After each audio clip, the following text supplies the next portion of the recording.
என்ன வாசம்! எம்மம்மம்மம்மா! எங்க மாமியார் வச்ச கறி குழம்பு மூக்க துளைக்குது. ஆ, ஒரு புடி இன்னைக்கு பிடிச்சிட வேண்டியதுதான்.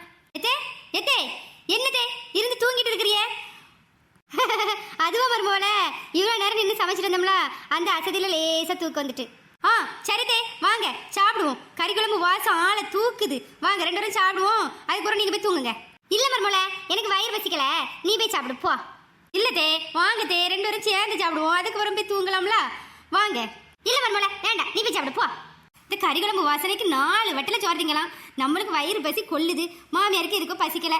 சரி, நம்ம ஆளா போய் அவ்வளவு துண்டை எடுத்து வச்சு சாப்பிட்டுருவோம். நல்ல முழு பீஸா எடுத்து வச்சு சாப்பிட்டுருவோம். போ. எத்தே எத்தே, என்ன மர்மோல சொல்லு. எத்தே, சட்டில ஒரு பீஸ் கூட காணல. என்னதே, கறி குழம்பு தானே வச்சியே, நல்ல வாசம் வந்துச்சு. ஆனா போய் பார்த்து சட்டில பீஸே இல்ல, ஒரு இறைச்சி இல்ல. என்னதே? அதுவா மருமவள, குழம்பு வச்சு இறக்கும் போது எப்படி இருக்குன்னு டேஸ்ட் பார்த்தேன். செமையா இருந்துச்சு. அதனால நானே ஒரு வட்டில சோற வச்சு அவ்வளோ இறைச்சி எடுத்து வச்சு சாப்பிட்டுட்டு மருமவள. உனக்கு 2 துண்டு போட்டிருந்தேனே, இல்லையா? கிடைக்கல, நல்லா தேடி வர உனக்கு ஒரு 2 துண்டு போட்டிருந்தேன். வாங்கதே, இப்படி பண்ணிட்டீங்க. நான் கறி குழம்பு போட்டு ஆசைப்பட்டு சாப்பிட போனேன், இப்படி பண்ணிட்டீங்களே.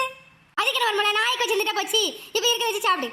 கிளவி நல்ல தின்னதால தூக்கம் வந்திருக்கு. அது தெரியாம வாங்கத்தேன்னு நான் வர 2 நேரம் சாப்பிட கூப்பிட்டேன். அது ஒரு வார்த்தை சொல்லிச்சா, நல்லா தின்னுட்டு வந்து உறங்கிருக்கு.